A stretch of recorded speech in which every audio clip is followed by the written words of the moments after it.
ဒီနေ့ကျမတခုပြောမှာကြတော့ကျမတို့ဒီဈေးရောက်နေပေါ့နော်ဈေးရောက်တာပဲဖြစ်ဖြစ်ဘာပဲဖြစ်ဖြစ်ပေါ့နော်တို့ Excel file တွေလောက်ကြရဆိုလို့ရှိရင်Excel file ကိုကွန်ပျူတာထဲမှာ AI နဲ့ဘယ်လိုလုပ်မလဲပေါ့နော်အဲ့တော့အရင်ဆုံးကျမက Group AI ကိုသုံးပါတယ်အဲ့တော့ Group AI မှာကိုကဘာလေးတွေရောင်းနေလဲပေါ့နော်ကိုရောင်းနေတဲ့ပစ္စည်းလေးတွေကိုဘယ်ဟာတွေပါခြင်းလဲ Excel file မှာအဲ့လိုမျိုးရေးပြီးတော့မှပြောလိုက်လို့ရှိရင်သူကဒီ code ပေါ့နော်ဒီ CSV လို့ခေါ်တဲ့ code block လေးထုတ်ပေးပါတယ်အဲ့တော့အဲ့ဒါလေးကိုကျမတို့က copy ယူလိုက်ပါ copy ယူလိုက်ပြီးတော့လို့ရှိရင်ကျမတို့ computer ထဲကိုသွားပါမယ် computer မှာကိုယ့်ရဲ့ Excel ကိုဖွင့်လိုက်ပါExcel မှာကိုယ့်ရဲ့ဒီ A block မှာခုနက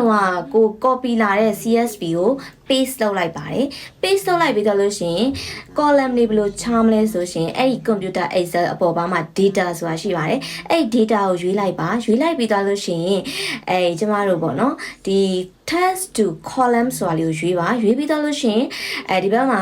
အောက်မှာ continue ဆိုတာကိုဆက်နှိပ်ပါနှိပ်ပြီးတော့လို့ရှိရင်နောက်ထပ်ဒီ comma ဆိုတာကိုထည့်ရွေးပြီးတော့လို့ရှိရင် continue ဆိုတာကိုထပ်နှိပ်